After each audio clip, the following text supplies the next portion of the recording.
Bismillahirrahmanirrahim. Assalamualaikum warahmatullahi wabarakatuh. Bismillah, hamdan wa syukran lillah. Salatu wassalamu ala rasulillah. La hawla wa la quwata illa billah.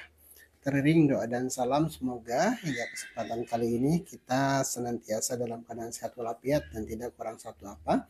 Dan semoga pula senantiasa dalam lindungan dan rahmat Allah subhanahu wa ta'ala. Amin amin. Ya rabbal alamin.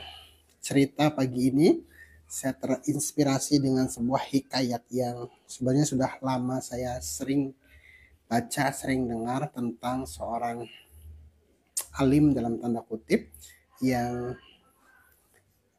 berpergian atau melakukan safar dengan menggunakan kapal laut. Singkat cerita, si alim ini menyeberangi lautan dan ketika di tengah laut itu kapal yang ditumpanginya diterpa badai yang sangat besar. Dan karena besarnya badai serta ombak yang menerpa kapal tersebut kemudian menjadi oleng dan tenggelam secara perlahan. Sang nahkoda yang menyadari bahwa kapalnya akan segera tenggelam, kemudian memerintahkan kepada semua penumpang kapal tersebut untuk menggunakan pelampung. Petugas yang berada di kapal tersebut memeriksa dan untuk memastikan bahwa semua penumpang sudah menggunakan pelampung dengan baik, dan ketika sampai ke tempat si alim tadi, si alim tidak menggunakan pelampungnya. Dia tetap di posisi duduknya yang sama tanpa menggunakan pelampung seperti penumpang-penumpang lainnya. Ketika ditanya oleh petugasnya kenapa pelampungnya tidak digunakan, si Ali menjawab bahwa saya berserah diri kepada Allah, saya bertawakal kepada Allah. Meskipun dibujuk, meskipun sudah diperingatkan, si alim tetap tidak mau menggunakan pelampungnya. Karena si alim tersebut beranggapan bahwa pertolongan akan datang dari Allah. Semakin lama, kapal semakin oleng dan air mulai masuk ke dalam geladak kapal. Kemudian lagi-lagi pengumuman dari nahkoda bahwa kapal tidak mungkin lagi selamat, kapal akan tenggelam dan penumpang diminta untuk pindah ke sekoci. Maka disiapkanlah sekoci yang akan memindahkan penumpang-penumpang dari kapal untuk diselamatkan. Setelah penumpang sudah berpindah ke sekoci dan berupaya menggapai daratan atau mencari pertolongan lain, lagi-lagi petugas kapal kemudian memastikan bahwa semua penumpang itu sudah pindah ke sekoci. Tapi betapa terkejutnya si petugas karena mendapati si alim ini tetap tidak beranjak dari tempat duduknya tanpa menggunakan pelampung dan tidak mau pindah ke sekoci. Ditanya lagi sama petugasnya, Pak, kenapa tidak mau pindah ke sekoci? Saya berserah diri kepada Allah. Saya yakin pertolongan Allah akan datang kepada saya. Dibujuk sampai petugas yang berada di kapal tersebut pun sudah hampir semuanya pindah. Terakhir sang nahkoda mengingatkan, Pak, tinggal Bapak dan saya yang ada di kapal ini. Kenapa Bapak tidak mau pindah? Ayo pindah, ayo segera ke sekoci bareng saya. Pak, si alim tadi tetap tidak bergeming. Dia yakin pertolongan Allah akan datang. Maka dengan berat hati, nahkoda sebagai orang kedua terakhir di kapal tersebut kemudian meninggalkan si alim di dalam kapal yang tenggelam. Singkat cerita, penumpang lain sudah berada di sekoci dan berupaya menggapai daratan, sementara si alim kemudian perlahan-lahan tenggelam bersama kapal yang ditumpanginya. Dan dalam hikayat tersebut pada akhirnya si alim itu menjadi korban tenggelamnya kapal karena hantaman ombak. Dan ketika kemudian si alim itu sudah berada di alam lain, si alim bertanya kepada Allah, "Wahai Tuhan, wahai Allah, kenapa engkau tidak menolong saya? Kenapa engkau membiarkan saya mati tenggelam di dalam kapal?"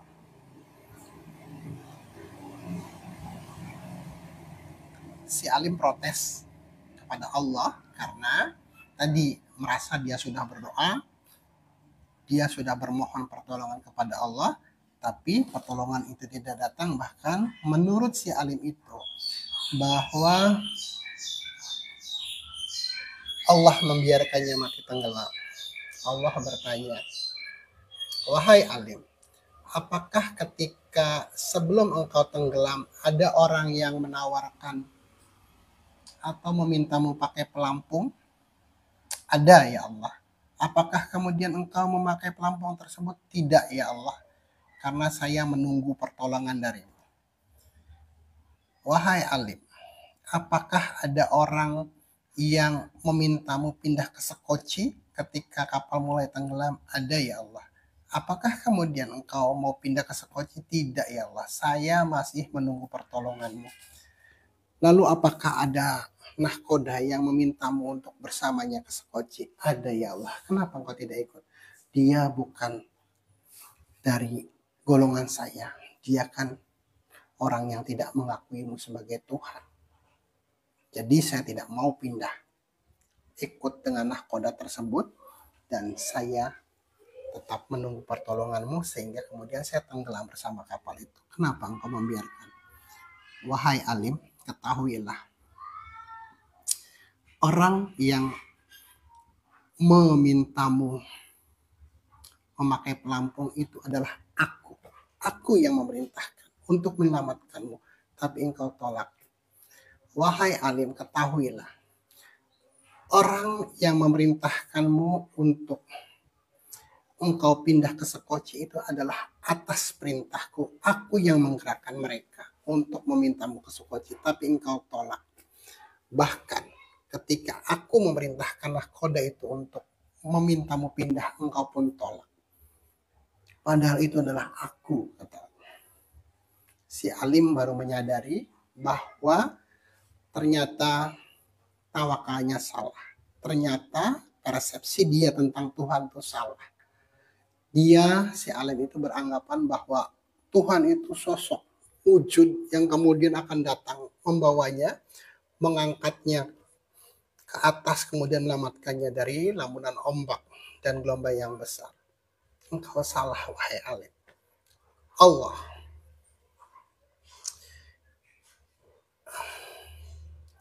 sudah memberimu banyak pertolongan, bahkan memperingatkanmu dari awal, sementara engkau selalu menolaknya. Engkau beranggapan bahwa pertolongan Allah itu harus sesuai dengan apa yang dia pikirkan, harus berdasarkan apa yang kemudian dia yakini, sementara dia belum mengenal Allah secara benar. Dan itu, hal-hal seperti itu terjadi dengan kita sampai sekarang. Jadi alim tadi yang melihat pertolongan Allah dari kacamatanya saja, dari persepsinya saja, dari sudut pandangnya saja, itu adalah kita. Kita sudah merasa mengenal Allah. Kita mengaku sudah paling dekat dengan Allah. Kita mengaku hamba Allah. Kita kemudian merasa sudah berdoa kepada Allah.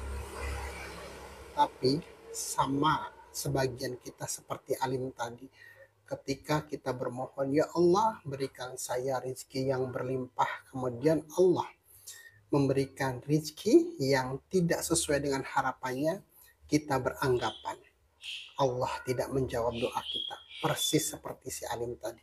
Padahal ketika kita minta rezeki yang banyak, kemudian Allah memberi kita rezeki sesuai dengan kadar yang dikehendaki, itu tetap Allah. Justru ketika Allah tidak atau belum mengabulkan keinginan kita seperti harapan kita. Di situ ada pelajaran bahwa Allah Maha Kuasa, Maha berkehendak, tidak mungkin didikte oleh uh, permintaan kita. Allah memberikan rezeki kepada siapa yang dikehendakinya dengan kadar, dengan waktu yang pasti sesuai menurut Allah. Kita gagal lagi memaknai Allah, sehingga kemudian kita sering mengatakan Allah tidak menjawab doa saya. Padahal Allah itu mengabulkan doa kita dalam bentuk dan versi yang lain. Kita seperti alim tadi gagal memaknai pertolongan Allah, gagal memaknai bahwa Allah sebenarnya sudah menjawab doa kita. Kemudian ketika kita pengen naik jabatan, kita sudah merasa berdoa, kita sudah merasa riadoh, kita sudah merasa habis-habisan meminta kepada Allah, tapi kemudian Allah belum mengabulkan permintaan kita. Allah kemudian tetap menempatkan kita di posisi yang sekarang. Kita pun menggerutu, Allah tidak mendengar doa saya, Allah tidak sayang kepada saya, Allah pilih kasih, Allah tidak adil, dan lain sebagainya. Lagi ketika pikiran itu datang, lagi ketika perasaan itu datang, kita seperti alim tadi yang gagal memaknai bahwa Allah sebenarnya sudah menjawab doa kita yang minta jabatan dan posisi yang tinggi. Kenapa kemudian Allah tidak serta-merta mengangkat jabatan kita, memposisikan kita ke tempat yang lebih tinggi? Di situ juga ada pelajaran. Mungkin posisi yang kita anggap lebih tinggi itu lebih wah, lebih baik, lebih menguntungkan, lebih powerful, belum tentu menurut Allah. Mungkin di atas ada banyak angin, ada banyak godaan, ada banyak ancaman, ada banyak hal yang kita belum siap. Ada banyak orang yang ketika di level-level bawah tuh jujur, ada di level-level bawah itu rajin, dedicated, tanggung jawab. Ketika naik ke posisi yang tinggi, di posisi yang basah istilahnya, maka di situ godaan mulai datang. Kiri kanan nawarin sogokan, kiri kanan nawarin uang suap, kiri kanan kemudian minta tanda tangannya. Dan saat itu boleh jadi akan mencelakakan kita. Makanya ketika Allah melihat kita belum siap di posisi yang lebih tinggi, maka Allah memposisikan kita di level yang sama. Allah bukan tidak menjawab doa kita, Allah bukan tidak menjawab permintaan kita, Allah bukan tidak mendengar apa yang kita mohonkan, tapi Allah sudah menjawabnya dengan kadar, dengan waktu, dengan kapasitas, dan proporsi yang pasti pas, tidak mungkin salah. Kemudian lagi, ketika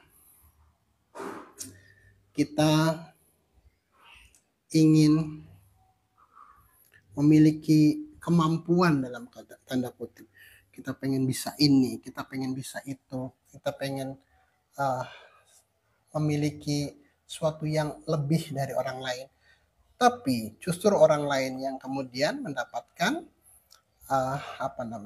porsi, mendapatkan kemampuan, mendapatkan kelebihan yang sebenarnya itu yang kita inginkan. Itu pun lantas kemudian kita berprasangka buruk kepada Allah. Kenapa saya yang riadoh, dia yang dikasih warid? Kenapa saya yang riadoh habis-habisan, dia yang dikasih kemampuan lebih? Kenapa saya yang dipanggil ustaz sementara dia hanyalah jamaah biasa tapi memiliki kapasitas yang lebih? Seolah-olah kemudian kita beranggapan lagi Allah pilih kasih, Allah salah ngasih, Allah salah menempatkan, Allah lagi yang salah. Padahal persis tadi seperti hikayat si alim, kita yang salah. Kita beranggapan kalau kita diberi kelebihan itu kita menjadi lebih baik.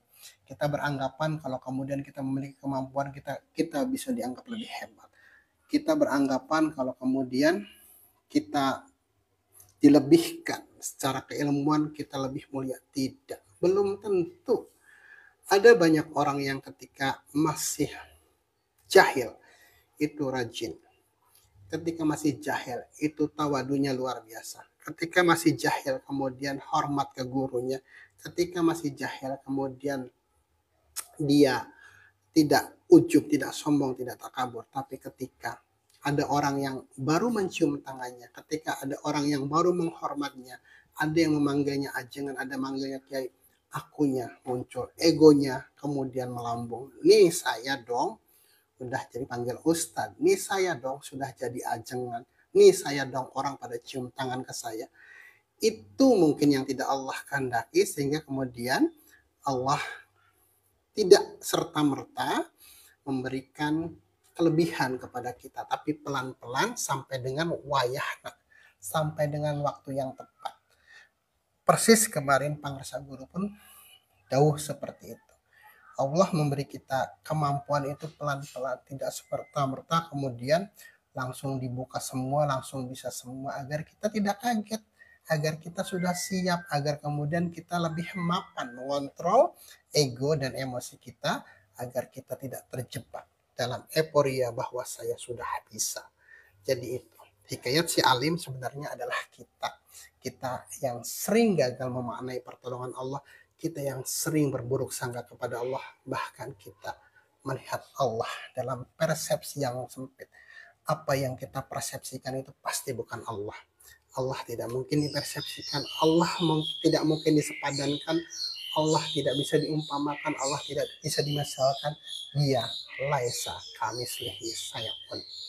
Billahi taufiq wal hidayah. Assalamualaikum warahmatullahi wabarakatuh.